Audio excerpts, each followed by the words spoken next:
Ketua, Tan Sri Ketua, saya mohon sikit panduan. Oleh kerana saya tidak ada buku peraturan, saya ingin bertanya, apakah macam saya ini boleh mencelah dan memohon penjelasan? Sebab saya dah duduk berjam-jam jadi orang bisu ni, tak tahan juga sebenarnya. Itulah, nak jadi menteri kena duduk diam lah, kena buat kerja, jangan cakap banyak. Saya minta penjelasan daripada Tan Sri Ketua, boleh ke tidak? Nak sabarlah yang hormat. Memang begitu, sebagai timbalan menteri dan menteri memang begitu. Kita seperahu yang hormat, saya pun kena sabar juga. Sila, pada bentar. Ya. Boleh ke tak boleh, Tan Sri? Tak boleh, tak boleh. Tak boleh. Tak boleh. Kita bincang di luar nanti. Saya teruskan, Tan Sri yang betul. Tentang tajuk kebimbangan tadi, saya kira kita jangan menyalahkan ibu bapa. Sebagai penggubal undang-undang di sini, kita harus melihat bahawa kita bersifat terbuka. Walaupun kita kira bahawa ia bukan kuasa kita untuk menghalang semua ini daripada berlaku. Kematian adalah kuasa Tuhan. Gangguan seksual kita tidak akan ada di sana 24 jam untuk melihat jurulatih itu dan sebagainya. Tapi sekurang-kurangnya dengan kudrat manusia yang ada ini, kita mahu memperbaiki sistem itu supaya dia menjadi lebih baik, sehingga kalaupun berlaku kebimbangan, kalaupun berlaku perkara-perkara itu, ia berlaku bukan kerana kelemahan program, tapi lebih kepada perkara-perkara yang di luar kawalan kita.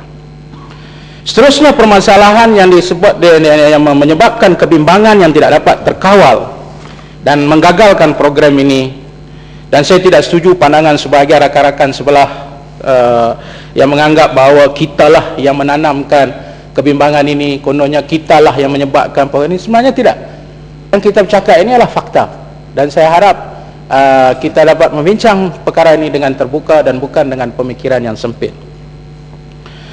Oleh kerana itu, gangguan-gangguan seksual termasuk juga pergaulan yang bebas. Kalau di Singapura, seperti yang banyak disebutkan tadi, contoh khidmat wajib negara itu, yang terlibat hanyalah lelaki, yang tidak melibatkan wanita. Sedangkan program kita ini melibatkan juga golongan wanita. Jadi saya kira itu perlu diberi perkiraan untuk kita mengambil satu yang serius dalam menangani permasalahan pergaulan bebas ini. Kita nak selamatkan mereka daripada pergaulan bebas di luar sana, tiba-tiba kita menyediakan ruang kepada mereka di dalam ini untuk mereka bergaul bebas. Saya kira itu antara perkara yang perlu diambil kira.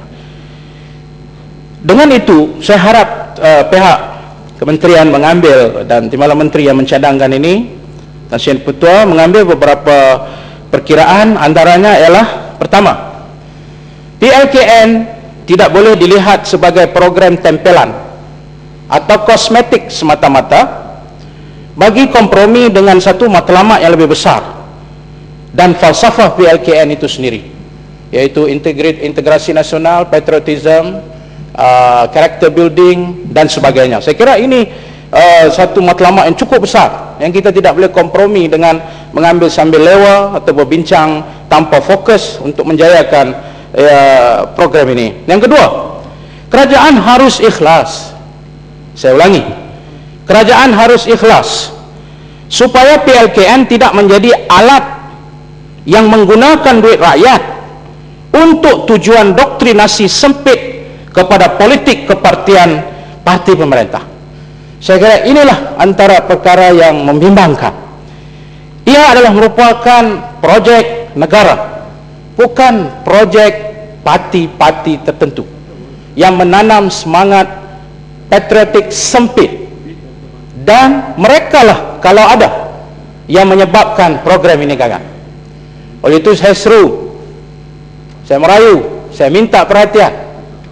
Jangan PLKN menjadi alat untuk doktrinasi sempit pihak-pihak tertentu bagi mencapai kepentingan politik sempit pihak-pihak tertentu.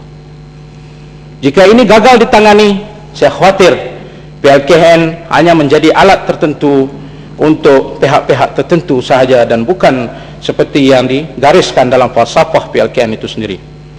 Yang ketiga, mohon mengambil kira aspek keselamatan dan kesehatan dalam kem-kem, dan kita tidak boleh berkompromi atas apa juga alasan tentang kemudahan asas yang substandard, tentang keadaan persekitaran, alat-alat yang digunakan dan sebagainya, makanan, semuanya perlu diberi perhatian, kerana aspek-aspek inilah yang banyak sekali memberi gambaran yang negatif kepada program ini di mata rakyat. Yang keempat, rang undang-undang ini tidak akan selesai ataupun tidak dapat menyelesaikan masalah yang lebih besar, yaitu pencapaian objektif dan matlamat.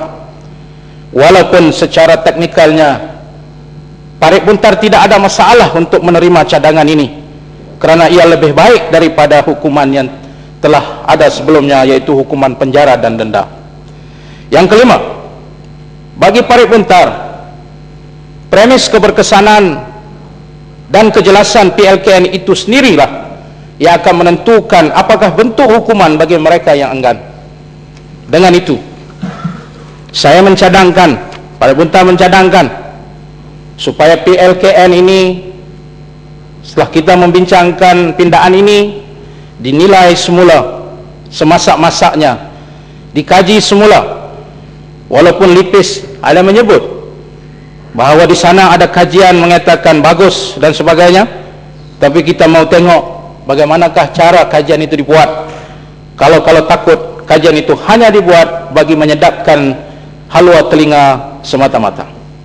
Oleh itu ia perlu dilihat dengan matlamat yang jelas, terbuka, konsep patriotism, perpaduan, kesukarelaan mesti menjadi matlamat utama untuk kita mencapai, bukan sekadar satu program biasa yang dibuat sambil lewat.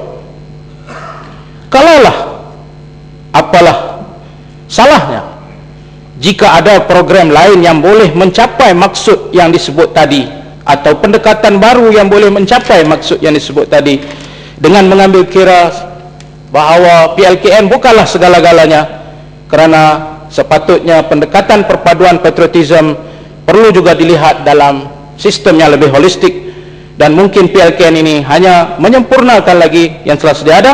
Kalau ada satu pendekatan yang lebih baik, maka apalah salahnya, dan kita kira rakyat tidak akan berasa rugi setiap sen yang mereka bagi kepada kerajaan jika program itu adalah merupakan yang terbaik untuk negara.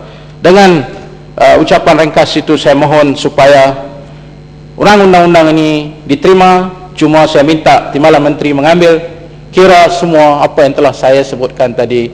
Sekian, terima kasih. Tan Sri Betul. Silam.